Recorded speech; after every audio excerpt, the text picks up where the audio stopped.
Hello viewers, ICT care online স্কুলের পক্ষ থেকে শুভেচ্ছা জানাচ্ছি সবাইকে। আজকে আমরা খুব একটা ভাইটাল টপিক নিয়ে কথা বলবো, যে বিষয়টা আমাদের প্রত্যেকজন এন্টারপ্রেনিয়রের মুখে মুখেই থাকে। তো চলুন দেরি না করে শুরু করে ফেলি আমরা সেই ভাইটাল টপিক নিয়ে আলোচনা।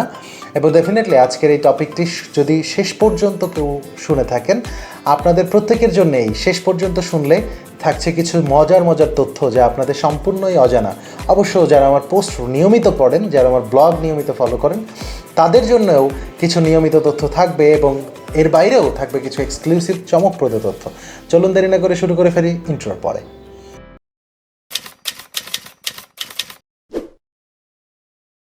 ব্যাক এগেইন আফটার দ্য ইন্ট্রোর পরে চলে এসেছি। অবশ্যই আজকে যারা প্রথম দেখছেন ভিডিওটি, please hit the subscribe button as well as also hit the bell icon.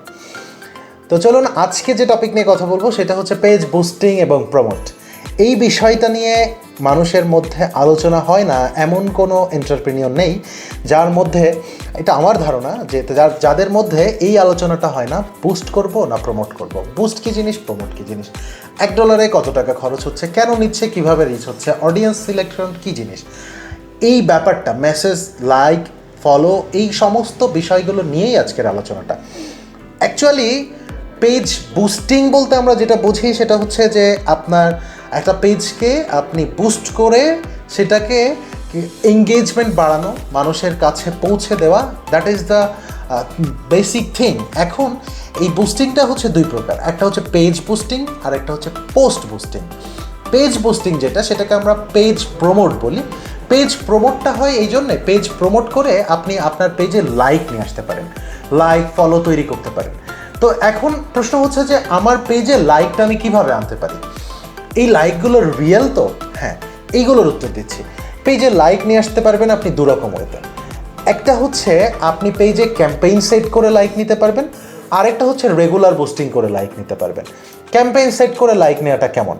Suppose আপনি যদি চিন্তা করেন যে ক্যাম্পেইন সেট এরকম যে খুবই একটু ভাইরাল কোনো একটা কন্টেন্টকে আপনার পেজে হাইলাইট করে আপনি সেইটা দিয়ে আপনার পেজে আপনি ক্যাম্পেইন সেট করে লাইক নিলেন।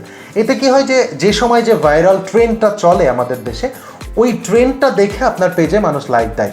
এখানে বলা বাহুল্য এবং নোট রাখবেন যে এই ধরনের লাইকগুলোতে পেজের খুব একটা বেনিফিট কিন্তু হয় না, কারণ এখানে শুধুমাত্র কোয়ান্টিটি ওয়াইজ লাইক হয়। ধরেন আপনি 10,000 লাইক নিয়েছেন, এই 10,000 লাইকার তো আপনার ওই ভাইরাল টপিক দেখে লাইক দিয়েছে, তারা কিন্তু ওই ভাইরাল টপিকটাকে কেন্দ্র করে লাইক দিয়েছে, তারা কিন্তু আপনার প্রোডাক্ট দেখে লাইক দেয়নি। সো এই মানুষগুলোকে আপনার পেজে নিয়ে আসা আর না আসা সমান কথা। এই ক্ষেত্রে আপনার একটু খরচটা কম হয়, অল্প টাকায় ভলভো গাড়ি টাইপ অফ। আর যদি রেগুলার বুস্টিং করেন বা রেগুলার প্রমোট যেটা বলে, রেগুলার প্রমোটটা হচ্ছে এরকম, আপনি আপনার পেজের যে কভার ব্যানারটা আছে সেই ব্যানারটাকে শো করে, অথবা আপনার পেজের যে প্রোডাক্ট আছে সেই প্রোডাক্ট ইমেজকে শো করে, সুন্দর ফটোগ্রাফি করা আছে সেটাকে শো করে আপনি আপনার পেজের জন্য লাইক অ্যানাউন্স করলেন। তাহলে এই ক্ষেত্রে লাইকটা স্লো অ্যান্ড স্টেডি প্রসেসে হয়, বাট এই লাইকটা হচ্ছে রিয়েল লাইক, অর্গানিক লাইক, এবং এই লাইকটা হচ্ছে আপনার পেজের যে রিয়েল ভিউয়ার্স আছে তারা কিন্তু দেখে এটাকে লাইক দেয়, আপনার প্রোডাক্ট দেখে লাইক দিয়েছে। সো তারা তো আপনার টার্গেট কাস্টমার, সো টার্গেট কাস্টমারের কাছে পৌঁছানোটা ইজি হয়। তাহলে আমরা কি জানলাম? পেজ প্রমোট একটা, পেজ প্রমোটের পলিসি হচ্ছে দুইটা, একটা হচ্ছে ক্যাম্পেইন বেস আর একটা হচ্ছে রেগুলার। দেন এখন যদি আমরা চিন্তা করি যে পোস্ট বুস্টের ব্যাপারটা কি, পোস্ট বুস্টটা হচ্ছে অ্যাকচুয়ালি সেল মেসেজ জেনারেট করা, অর্থাৎ কাস্টমারের কাছে পৌঁছাবে, তারা দেখবে এবং তারা আপনাকে মেসেজ করবে। মেসেজ করার পর আপনি সেখান থেকে তাদের সাথে কনভারসেশনে গিয়ে আপনাকে সেল করতে হবে প্রোডাক্ট। জাস্ট আপনার টার্গেট কাস্টমারকে নিয়ে আসাটা হচ্ছে পোস্ট বুস্ট। এখন আপনি একটা পোস্টকে 5 দিন 4 দিন বুস্ট করতে পারবেন, চাইলে একদিনও বুস্ট করতে পারেন, বাট 4 দিনের নিচে করলে ফেসবুক নিজে বলছে যে 4 দিনের নিচে বুস্টিং করলে রিচটা কম হয়। সো ডেফিনেটলি বুস্ট করার সময় আপনাকে মাথায় রাখতে হবে যে 4 দিনের নিচে জানি বুস্ট না হয়। 4 দিনের উপরে করতে পারেন, উপরে যা খুশি আপনি করতে পারেন, নো প্রবলেম, বাট 4 দিনের নিচে যেন বুস্ট না হয়। তো এইটা নিশ্চয়ই আপনারা বুঝেছেন। এটার মানে কিন্তু এমন না যে আপনাকে সেল এনে দেবে। যারা বুস্ট করছেন তারা কেউই সেল গ্যারান্টি দিতে পারেন না।